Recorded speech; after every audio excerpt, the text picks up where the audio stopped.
నమస్తే మీరు చూస్తున్నది ఆర్బీ న్యూస్ నా పేరు శృతి ముందుగా హెడ్లైన్స్ కరోనా కాలంలో డోలో 650 టాబ్లెట్ కు పెరిగిన గిరాకీ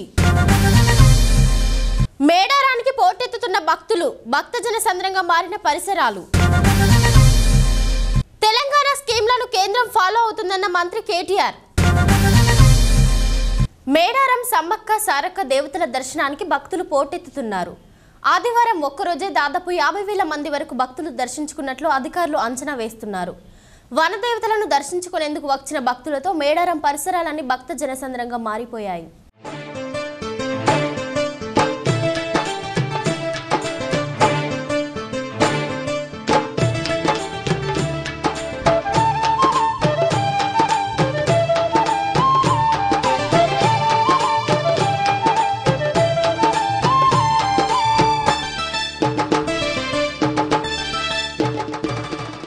మేడారం సమ్మక్క సారలమ్మ సన్నిధి జన సందోహంగా మారింది తల్లులను దర్శించుకునేందుకు భక్తులు పలు ప్రాంతాల నుంచి తరలివచ్చారు మహాజాతరకు మరో 22 రోజుల సమయం మాత్రమే ఉండడం మరోవైపు కరోనా ఉధృతి పెరుగుతుండడంతో భక్తులు ముందస్తు మొక్కులు చెల్లించేందుకు భారీగా తరలివస్తున్నారు కాగా ఆదివారం సెలవు రోజు కావడంతో 2 తెలుగు రాష్ట్రాలతో పాటు ఛత్తీస్గఢ్ మహారాష్ట్రకు చెందిన భక్తులు తరలివచ్చి అమ్మవార్లకు మొక్కులు చెల్లించుకున్నారు ఉదయం 11 గంటల వరకు గద్దెలపైకి భక్తులను అనుమతించిన పోలీసులు రద్దీ పెరగడంతో అమ్మవార్ల గద్దెల గ్రిల్స్కు తాళాలు వేశారు దీంతో భక్తులు గ్రిల్స్ బయట నుంచే దర్శించుకొని మొక్కులు చెల్లించుకున్నారు ములుగు ఏఎస్పీ సుధీర్ ఆర్కే ఖాన్ భక్తుల రద్దీని పర్యవేక్షించి నియంత్రణకు తీసుకోవాల్సిన చర్యలపై సిబ్బందికి పలు సూచనలు చేశారు సమ్మక్క ఆర్చ్ ప్రధాన ద్వారం ముందు ఐలా నుంచి భక్తులు క్యూలో వచ్చి మొక్కులు చెల్లించుకున్నారు సుమారుగా 50,000 మంది వనదేవతలను దర్శించుకున్నట్లు అధికారులు అంచనా వేశారు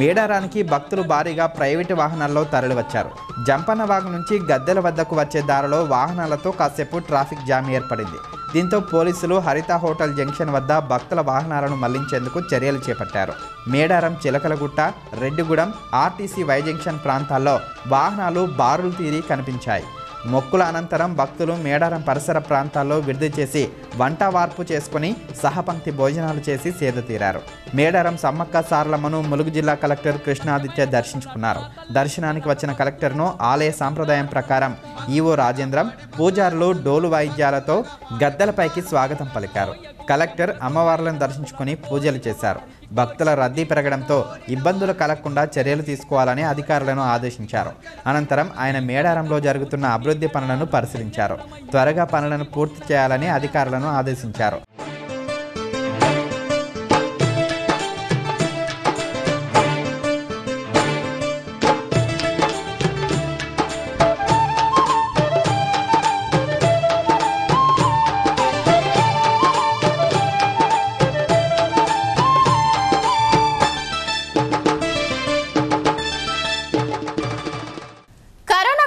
డోలో 650 టాబ్లెట్ పేరు విపరీతంగా వినిపిస్తుంది కాస్త తలనొప్పిగా ఉన్నా జ్వరంలా ఉన్నా వెంటనే ఒక డోలో వేసుకుంటే సరిపోతుంది అనే మాట వచ్చేస్తుంది అంతలా ఈ టాబ్లెట్ అందరికీ అలవాటుగా మారిపోయింది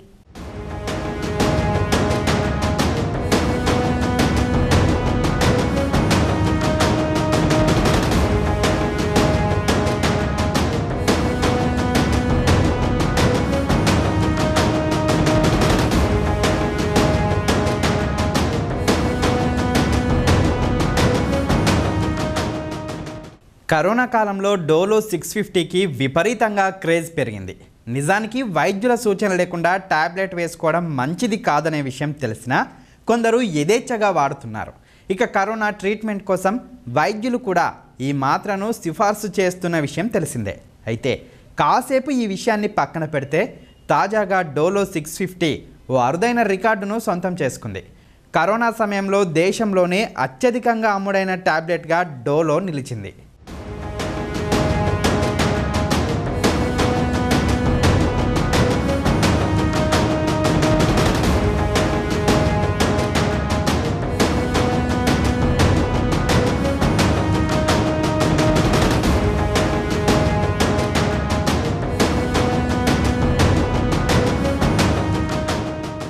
2020లో కరోనా వెలుగులోకి వచ్చిన నాటి నుంచి ఏకంగా 350 కోట్ల డోలో 650 మాత్రలు అమ్ముడుపోయాయి. ఈ మొత్తం టాబ్లెట్లను పేర్చుకుంటూ పోతే ఎవరెస్ట్ పర్వతం కంటే 6000 రెట్లు ఎక్కువ ఎత్తు ఉంటుందట. కరోనాకు ముందు ఈ మెడిసిన్ సేల్స్ ఈ స్థాయిలో లేకపోవడం గమనార్హం. 2019లో భారత్లో 75 మిలియన్ స్ట్రిప్ల డోలో మాత్రలను విక్రయించగా ఒక్క 2021లోనే 307 కోట్ల టర్నోవర్ నమోదు కావడం విశేషం. ఇదిలా ఉంటే ప్రస్తుతం భారత్లో అత్యంత ప్రజాదరణ పొందిన టాబ్లెట్స్లో కాల్పోల్ మొదటి వరుసలో ఉండగా రెండో స్థానంలో డోలో 650 నిలిచింది.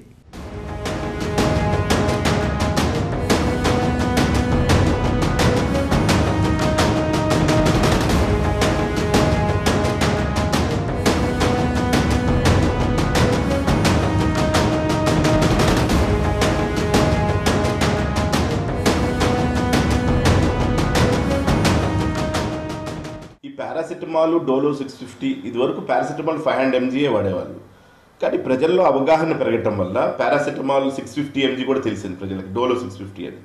సో పారాసిటమాల్ 650 mg వాడటం ఈ రోజుల్లో ఈ కోవిడ్ ప్లస్ ఈ 2 వేవ్స్, తర్వాత ఈ 3rd వేవ్ ఒమిక్రాన్ కానివ్వండి, డెల్టా కానివ్వండి, COVID-19 వల్ల ప్రజలు బఠానీలాగా డోలో 650 కానీ పారాసిటమాల్ కానీ తింటారు. ఒక స్నాక్ ఐటెంలా ఇంట్లో మారింది. అయితే దాని మోస్తరు శరీరంలో మనకు ఉండాల్సింది 2000 మిల్లీగ్రాములు మాత్రమే. 2000 నుంచి మ్యాక్సిమం 2500 మిల్లీగ్రాములు మాత్రమే. ఇంతకంటే ఎక్కువ డోస్ కనుక మనం పారాసిటమాల్స్ కనుక తీసుకుంటే శరీరంలోకి లివర్ డ్యామేజ్ అయ్యేటువంటి అవకాశం ఉంటుంది.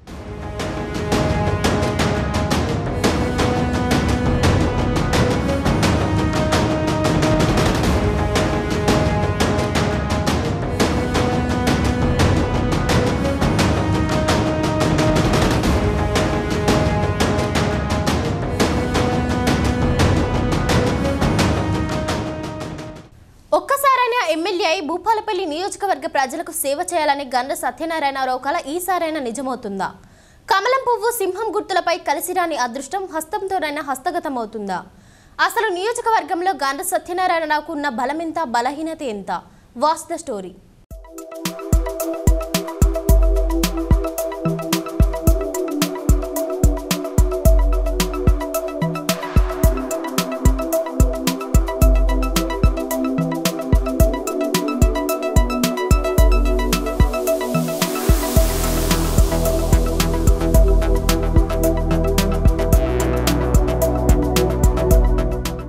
గండ్ర సత్యనారాయణరావు భూపాలపల్లి నియోజకవర్గంగా ఏర్పడినప్పటి నుండి ఎమ్మెల్యే కావాలని ఆశపడుతున్న నాయకుడు.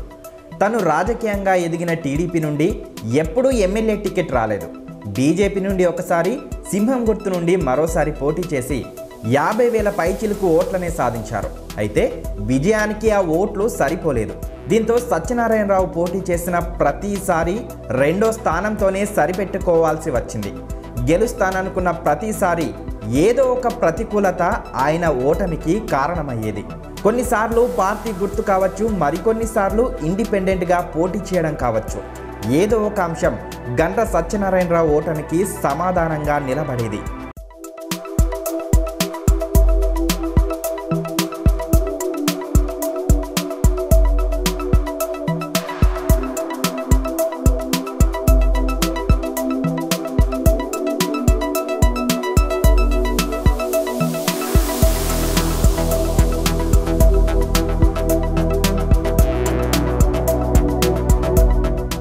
గండ్ర సత్యనారాయణరావు నిజానికి జనబలమున్న నేత, ప్రజానాయకుడిగా పేరు సంపాదించుకున్న నాయకుడు.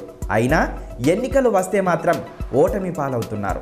బలంగా ఉన్న చోట ప్రచారాలు చేస్తూ తను బలహీనంగా ఉన్న చోట మాత్రం తక్కువ ప్రచారం చేయడమే సత్యనారాయణరావు ఓటమికి ప్రధాన కారణమని రాజకీయ విశ్లేషకులు భావిస్తుంటారు.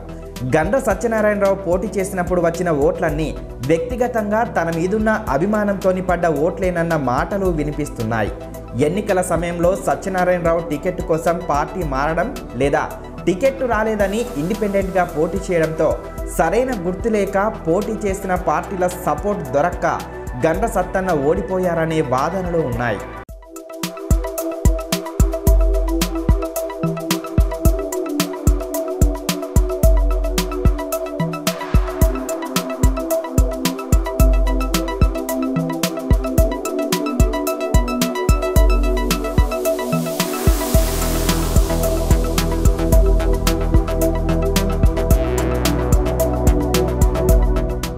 ప్రజాబలమున్న సరైన గుర్తు లేకనే సత్యనారాయణరావు ఓడిపోతున్నారనే విమర్శలున్న నేపథ్యంలో ప్రస్తుతం గండ్ర సత్యనారాయణరావు కాంగ్రెస్ పార్టీలో చేరి భూపాలపల్లి నియోజకవర్గంలో క్రియాశీలకంగా పనిచేస్తున్నారు. నియోజకవర్గంలో ఒకప్పుడు బలంగా ఉన్న కాంగ్రెస్ పార్టీ ఎప్పుడైతే గండ్ర వెంకటరమణారెడ్డి టీఆర్ఎస్ పార్టీ తీర్థం పుచ్చుకోవడం, ఆయన వెంట ప్రధాన అనుచరగణం వెళ్లడంతో నియోజకవర్గంలో హస్తం పార్టీ కల తప్పినట్టయింది. ఉన్న కొంతమంది నాయకులు ఏదో ఒక పార్టీలో గుర్తింపు కోసం ఆరాట పడుతున్నారే తప్ప పెద్దగా ప్రభావం చూపే స్థితిలో వారు లేకపోవడంతో భూపాలపల్లిలో కాంగ్రెస్ పార్టీ పరిస్థితి దయనీయంగా మారింది. ఈ సమయంలో టీపీసీసీ అధ్యక్షుడు రేవంత్ రెడ్డికి సన్నిహితుడుగా పేరున్న గండ్ర సత్యనారాయణరావు కాంగ్రెస్ పార్టీ తీర్థం పుచ్చుకోవడంతో మళ్లీ భూపాలపల్లిలో కాంగ్రెస్ పార్టీ ఉత్సాహంగా ఉరకలేస్తోందని, ఈసారి ఎన్నికల్లో గండ్ర సత్యనారాయణరావు గెలిపే లక్ష్యంగా దూసుకుపోతారని ఆయన అభిమానులు ఆశపడుతున్నారు.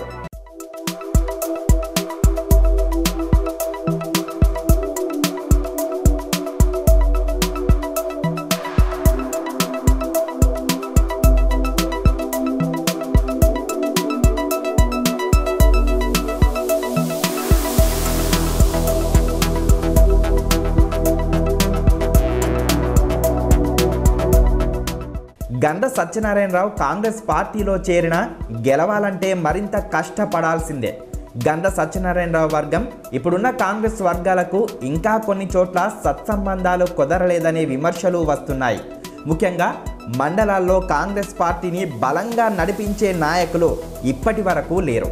గండ్ర వెంకటరమణారెడ్డితో బలమైన క్యాడర్ అంతా టీఆర్ఎస్లోకి వెళ్లడంతో రాజకీయాల్లో ఇప్పుడిప్పుడే ఓనమాలు నేర్చుకుంటున్న వారితో పార్టీని ముందుకు తీసుకెళ్లడం సత్యనారాయణరావుకు కత్తి మీద సాము లాంటి పరీక్షే.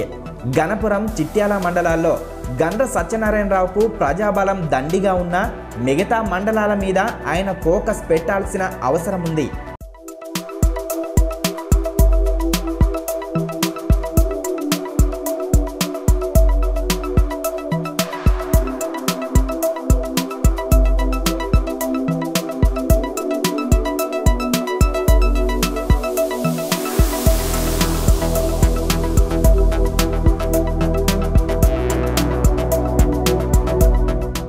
కార్యకర్తలతో మంచిగా ఉంటూనే పార్టీని పటిష్టం చేయాల్సిన బాధ్యత గండ్ర సత్యనారాయణరావుకు ఇప్పుడు ముఖ్యం.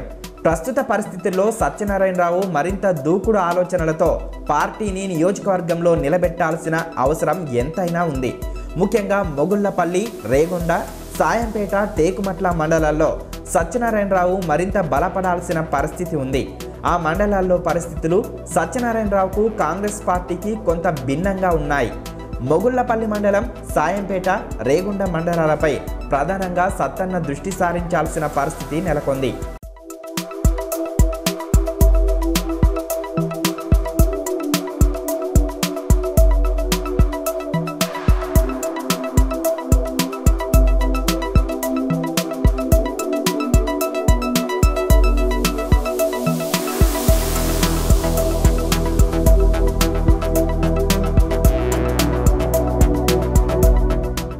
ముఖ్యంగా రేగొండ, సాయంపేటలో కొండా మురళి వర్గం కీలక పాత్ర పోషిస్తోంది. ఈ మండలాల్లో గండ్ర సత్యనారాయణరావు అందరి మద్దతు కూడగట్టుకొని పోతే ఎన్నికల నాటికి ఆయనకు కొంత ఉపయోగపడే అవకాశం ఉంది. అలాగే భూపాలపల్లి పట్టణ ప్రాంతం పైన కూడా సత్యనారాయణరావు మరింత సమయం వెచ్చించాల్సిన అవసరం ఎంతైనా ఉంది. అందరినీ కలుపుకొని పోయి అన్ని ప్రాంతాలపైన దృష్టి పెట్టినప్పుడే గండ్ర సత్యనారాయణరావు కన్న కల నిజమవుతుందని రాజకీయ విశ్లేషకులు భావిస్తున్నారు. లేదంటే ఈసారి కూడా ఫలితం నిరాశపరచవచ్చనే వాదనలు బలంగా వినిపిస్తున్నాయి.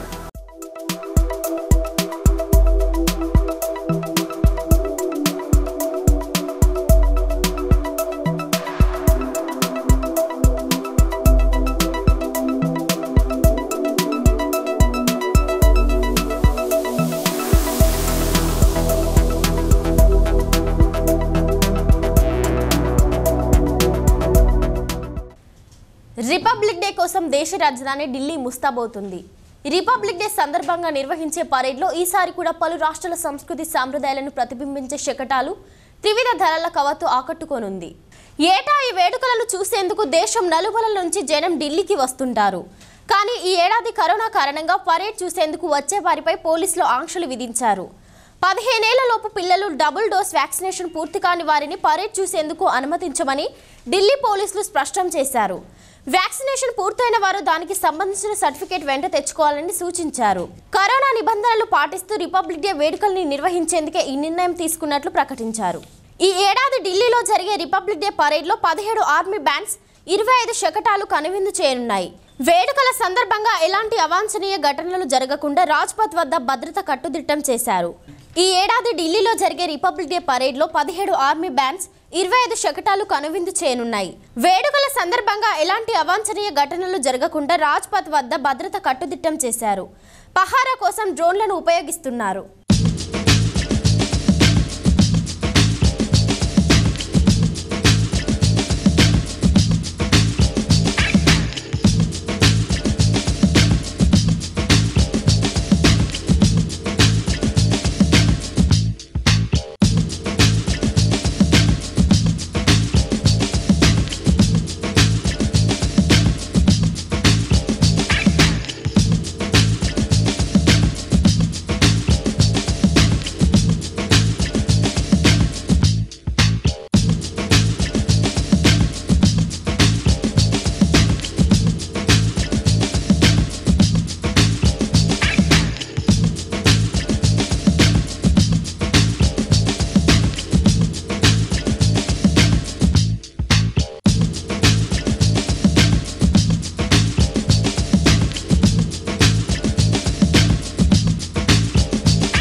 జమ్మూ కాశ్మీర్ భూతాల స్వర్గాన్ని తలపిస్తుంది. మంచు దుప్పటి కప్పుకున్న కొండలు, ఆకాశాన్ని అందుకోవడానికి పోటీ పడుతున్న దేవదారు వృక్షాలు, రకరకాల రంగులతో అందాల కాశ్మీర్ సప్తవర్ణాలను తలపిస్తుంది. నిరంతరం కురుస్తున్న మంచుకు జమ్మూ కాశ్మీర్లో కొండలు, వృక్షాలు శ్వేతవర్ణంతో దగదగలాడుతున్నాయి. అక్కడ -డిగ్రీల ఉష్ణోగ్రతలు నమోదవుతున్నాయి. దీంతో కాశ్మీర్ లోయల అందాలకు పర్యాటకులు ముగ్ధులవుతున్నారు. మంచులో ఆడుకుంటూ ఎంజాయ్ చేస్తున్నారు.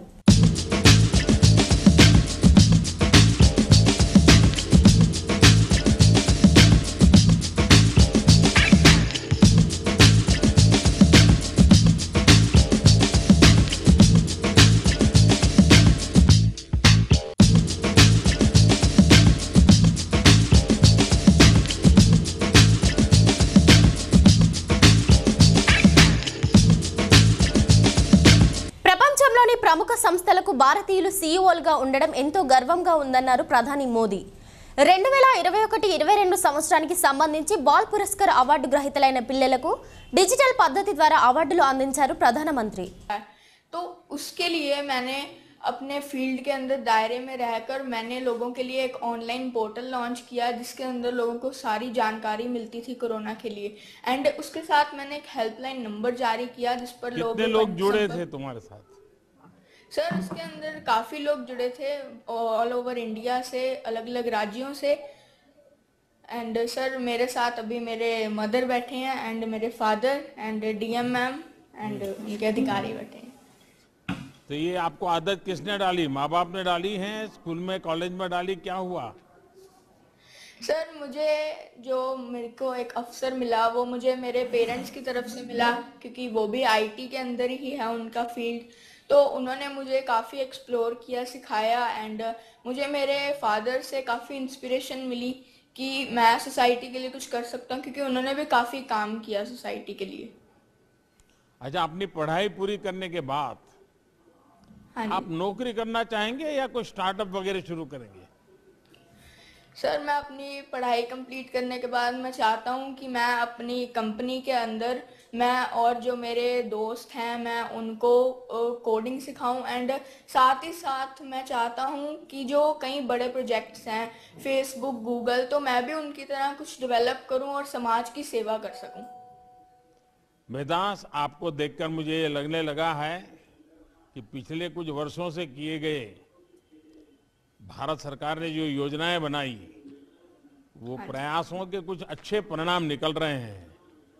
हमारी कोशिश रही है कि हम देश के युवाओं को, आने वाली पीढ़ी को एक एंटरप्रेन्योरशिप के रूप में उनको कैसे उस तरफ आकर्षित करें, उस स्टार्टअप की दुनिया में आए, वो स्वयं एक प्रकार से जॉब क्रिएटर बने और देश की ताकत को बढ़ावा दे। आपने अपने काम से ये साबित कर दिया कि हमारे देश के बच्चों में जो योग्यता और उससे कितने बड़े बड़े बदलाव आ सकते हैं। तो मेरी तरफ से आपको, आपके परिवारजनों को बहुत बहुत बधाई। आपके सपने पूरे हो और आप बहुत प्रगति करें। बहुत बहुत धन्यवाद। తెలంగాణ స్కీమ్లను కేంద్రం ఫాలో అవుతుందన్నారు మంత్రి కేటీఆర్. సోమవారం రాజేంద్రనగర్ నియోజకవర్గంలో మంత్రి కేటీఆర్ పర్యటించారు. జలమండలి చేపట్టిన ఓఆర్ఆర్ ఫేజ్ 2 ప్రాజెక్టుకు మంత్రి కేటీఆర్ శంకుస్థాపన చేశారు.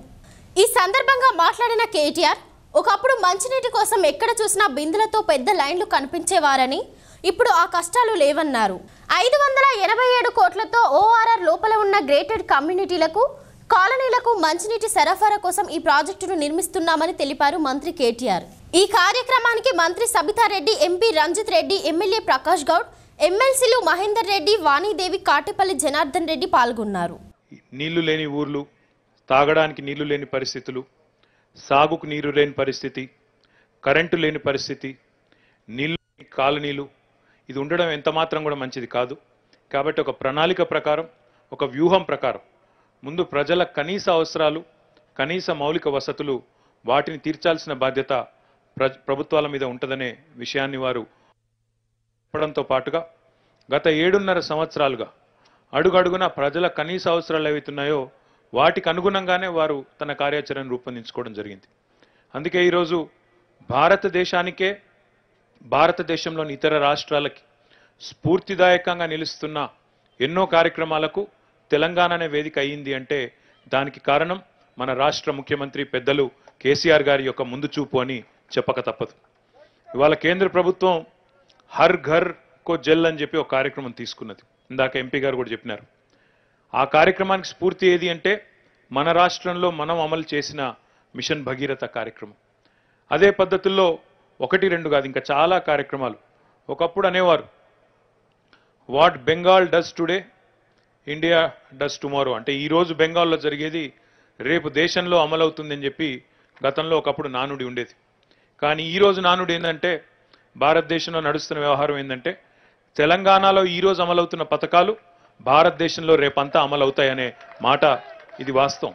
ఎందుకంటే ఒక రైతు బంధు మనం ప్రారంభించిన తర్వాతనే దేశంలోని 11 రాష్ట్రాలు మన నుంచి స్ఫూర్తి పొంది వాళ్ళు ప్రారంభించారు. తర్వాత ప్రధానమంత్రి గారికి కూడా ఆ కార్యక్రమం నుంచి పిఎం కిసాన్ అనే పేరిట వారు కూడా దేశవ్యాప్తంగా ప్రారంభించినారు. అట్లా ఒకటి కాదు, ఎన్నో కార్యక్రమాలు ఉన్నాయి చెప్పుకుంటూ పోతే. ఈరోజు మనం శంకుస్థాపన చేసుకున్న ఈ ఏరియా ఏదైతే ఉందో మొత్తం హైదరాబాద్ చుట్టూతా ఉన్న మున్సిపాలిటీలు, నార్సింగి కావచ్చు, మణికొండ కావచ్చు, శంషాబాద్ కావచ్చు మీ రాజేంద్ర నగర్ నియోజకవర్గంలో, అదేవిధంగా మహేశ్వరం తీసుకున్నట్టయితే సరూర్ నగర్ కానీ, మహేశ్వరం కానీ, ఇబ్రహీంపట్నం తీసుకుంటే హయత్ నగర్, ఇబ్రహీంపట్నం, మేడ్చల్ తీసుకుంటే గట్కేసర్, కీసరా, షామీర్పేట్, మేడ్చల్, అదేవిధంగా కుత్బుల్లాపూర్, పటాన్ చెరువు తీసుకుంటే ఆర్సీపురం, పటాన్ చెరువు, బొల్లారం, ఇవన్నీ కాన్స్టిట్యుయెన్సీలు, ఇవన్నీ మండలాలు, మున్సిపాలిటీలు కలిపి మొత్తంగా మరొక 1200 కోట్ల రూపాయలతో ఈ కార్యక్రమాన్ని ఈరోజు ఇక్కడ ప్రారంభించుకున్నామని చెప్పి నేను ఈ సందర్భంగా మీకు విజ్ఞప్తి చేస్తా ఉన్నా. మొత్తం చూసినట్టయితే ఇప్పటిదాకా ఈ ప్రభుత్వం వచ్చిన తర్వాత కేవలం హైదరాబాద్ చుట్టూతా ఉన్న మున్సిపాలిటీల మీద మంచినీళ్ల కోసం పెట్టిన ఖర్చు మొదలు 2000 కోట్లు హైదరాబాద్ శివారు ప్రాంతాల్లో, అదేవిధంగా ఓఆర్ఆర్ లోపల ఉండే గ్రామాలు మున్సిపాలిటీలకు మొదటి దశలో 775 కోట్లు, అదేవిధంగా ఇప్పుడు 1200 కోట్లు ఈరోజు, దాంతోపాటు సుంకిశాల దగ్గర మరో 1400 కోట్లు, మొత్తంగా 6000 పైచిలకు కోట్ల రూపాయలు కేవలం డ్రింకింగ్ వాటర్ సప్లై 150 ఎల్పిసిడి ఒక్కో మనిషికి అందాలి, హైదరాబాద్కు డ్రింకింగ్ వాటర్ ప్రాబ్లం రాకూడదు, మనం మొన్న చూసినాం, చెన్నైలో నీళ్లకు కటకట ఏర్పడితే ఎక్కడి నుంచో నీళ్లు తెప్పించుకోవాలి, ట్యాంకర్లలో, రైల్వే ట్యాంకర్లలో నీళ్లు తెప్పించుకోవాల్సిన దుస్థితి. అట్లాంటి పరిస్థితి హైదరాబాద్కి ఎన్నడూ రాకూడదు అనే విజన్తో గౌరవ ముఖ్యమంత్రి గారు ఇంత పెద్ద ఎత్తున కార్యక్రమం చేస్తూ ఉన్నారు. దీంతో పాటుగా మరొక ముఖ్యమైన కార్యక్రమం కూడా ఈ ప్రభుత్వం చేయబోతా ఉంది. మీ అందరికీ కూడా తెలుసు, కాళేశ్వరం ప్రాజెక్టు ఏదైతే 82 మీటర్ల స్థాయిలో, మన సముద్ర మట్టానికి 82 మీటర్ల స్థాయిలో మేడిగడ్డ అనే ప్రాంతంలో గోదావరి నదిలో నీళ్లు తీసుకొని అక్కడి నుంచి దాదాపు 520 మీటర్లు పంప్ చేసి 612 మీటర్స్ స్థాయిలో ఉండే కొండపోచమ్మ సాగర్కి మనం మల్టీ స్టేజ్ లిఫ్ట్ ద్వారా తీసుకొని ప్రపంచంలోనే అతిపెద్ద లిఫ్ట్ ఇరిగేషన్ ప్రాజెక్ట్ని నిర్మించిన ఘనత మన ముఖ్యమంత్రి కేసీఆర్ గారికి దక్కుతుంది. కాళేశ్వరం ప్రాజెక్టు కేవలం ఇరిగేషన్ కోసం, వ్యవసాయం కోసం మాత్రమే కాదు, సాగునీరు కోసం మాత్రమే కాదు. కాళేశ్వరం ప్రాజెక్టులో భాగంగా కట్టిన కొండపోచమ్మ సాగర్ కానీ, మల్లన్న సాగర్ కానీ, అందులో కూడా డ్రింకింగ్ వాటర్ ప్రొవిజన్ ఉంది. ఆ డ్రింకింగ్ వాటర్ హైదరాబాద్కి, ఎందుకంటే ఈరోజు మనం హైదరాబాద్ కోసం మంచినీళ్లు రామగుండం నుంచి, గోదావరి నుంచి తెచ్చుకుంటా ఉన్నాం, మరొక వైపు ఇక్కడ సుంకిశాల నుంచి, కృష్ణా నుంచి తెచ్చుకుంటా ఉన్నాం. కానీ హైదరాబాద్కి అత్యంత సమీపంలో ఉన్న కొండపోచమ్మ సాగర్ రిజర్వాయర్, మల్లన్న సాగర్ రిజర్వాయర్ల ద్వారా అక్కడి నుంచి కూడా నీళ్లు తెచ్చుకున్నట్టయితే శాశ్వతంగా హైదరాబాద్కి మంచినీళ్ళ బాధపోతుంది. దాంతోపాటు ఇంకొక ఆలోచన కూడా ముఖ్యమంత్రి గారు చేస్తూ ఉన్నారు. కొండపోచమ్మ సాగర్ యొక్క ఎత్తు 612 మీటర్లు. మనం అబవ్ సీ లెవెల్ తీసుకుంటే సముద్ర మట్టానికి 612 మీటర్లు.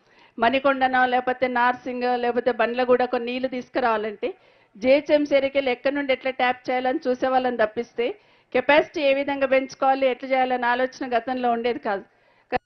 ముఖ్యమంత్రి గారు దూరదృష్టికి నిదర్శనం. మన హైదరాబాద్కి సంబంధించి ఒక రిజర్వాయర్ సపరేట్గా పెట్టాలని, భవిష్యత్తులో ఎక్కడ చిన్న ప్రాబ్లం వచ్చినా హైదరాబాద్కి మాత్రం ఉండేటట్టు ప్లానింగ్ చేయాలనేది ముఖ్యమంత్రి గారు చెప్తూ ఉంటారు. ఆ దిశగా అడుగులు వేస్తున్న మంత్రి గారు కేటీఆర్ గారికి ప్రత్యేకంగా ధన్యవాదాలు. ఎందుకంటే వారు పర్ఫెక్ట్ ప్లానింగ్తో తీసుకొని ముఖ్యమంత్రి గారు ఇచ్చిన డైరెక్షన్ దృష్టిలో పెట్టుకొని ఈరోజు కార్యక్రమాలు తీసుకుంటా ఉన్నారు.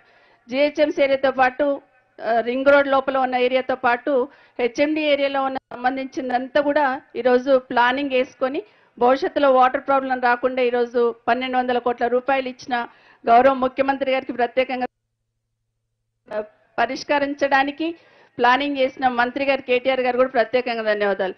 దాంతోపాటు హైదరాబాద్ కానీ హైదరాబాద్ సరౌండింగ్ అంతా ఒకటే ఏరియాగా బేస్ చేసుకుని డెవలప్మెంట్ అనేది తీసుకోవడం జరుగుతుంది అనేది మీరందరూ చూస్తూ ఉన్నారు. అంటే ఎక్కడైనా లింక్ ఉంటే కూడా రోడ్స్ అన్ని కూడా క్లియర్ చేసుకుంటూ గతంలోకి ఇప్పటికీ తెలంగాణ రాకముందు, తెలంగాణ వచ్చిన తర్వాత ఏ విధంగా ప్లానింగ్గా డెవలప్మెంట్ అవుతుంది అనేది మీరందరూ చూస్తున్న సందర్భాన్ని ఒకసారి గుర్తు చేస్తూ ఉన్నాను. మంత్రి గారికి ఈ సందర్భంగా ఒకటి చెప్పాలి. ఎందుకంటే గతంలో ఒక 10 లక్షలు, 20 లక్షలు, 50 లక్షలు వస్తే చాలా గొప్ప అనుకునే వాళ్ళం. కానీ ఈరోజు 1200 కోట్ల రూపాయలలో 250 కోట్ల రూపాయలు రాజేంద్ర నియోజకవర్గానికే ఇచ్చారు. చాలా గొప్ప పెద్ద అమౌంట్ ఇది. అన్ని కూడా ప్రతి ఇంటికి గౌరవ ముఖ్యమంత్రి గారు ఏదైతే ఇంటింటికి నల్లా కనెక్షన్ అన్నారో, ఊర్లల్లో గ్రామాలలోనేమో ప్రతి ఇంటికి కనెక్షన్ ఇచ్చున్నప్పుడు ఇక్కడ బాగా డెవలప్మెంట్ అయ్యి అపార్ట్మెంట్స్ వస్తూ ఉన్నప్పుడు, కాలనీలు డెవలప్ అవుతున్నప్పుడు అదే విధంగా బేస్ చేసుకొని గేటెడ్ కమ్యూనిటీ ఉంటే కూడా ఇవ్వాల్సిన అవసరం ఉందని ముఖ్యమంత్రి గారి డైరెక్షన్తోని ఈరోజు గేటెడ్ కమ్యూనిటీలో కూడా ఈరోజు డ్రింకింగ్ వాటర్ ఇచ్చే ఒక మంచి పథకాన్ని తీసుకున్న మంత్రి గారికి ప్రత్యేకంగా ధన్యవాదాలు చెప్తూ, మంగళవారం నమోదయ్యే వెదర్ రిపోర్ట్ చూసినట్లయితే గరిష్ట ఉష్ణోగ్రత 29 డిగ్రీల సెల్సియస్గా ఉండగా కనిష్ట ఉష్ణోగ్రత 16 డిగ్రీల సెల్సియస్గా ఉంది. గాలిలో వేగం గంటకు 6 కిలోమీటర్లు ఉండగా గాలిలో తేమ 48% నమోదయ్యే అవకాశాలున్నాయి. బంగారం ధర చూసినట్లయితే 10 గ్రాముల 24 క్యారెట్ల బంగారం ధర 49,300 రూపాయలుగా ఉంది. 10 గ్రాముల 22 క్యారెట్ల బంగారం ధర 45,490 రూపాయలుగా ఉంది. వెండి ధర చూసినట్లయితే 10 గ్రాముల ముద్ద వెండి ధర 654 రూపాయలుగా ఉంది. ఇవి ఇప్పటివరకు ఉన్న అప్డేట్స్. మరిన్ని విశేషాలతో మళ్ళీ కలుసుకుందాం. అంతవరకు సెలవు. నమస్కారం.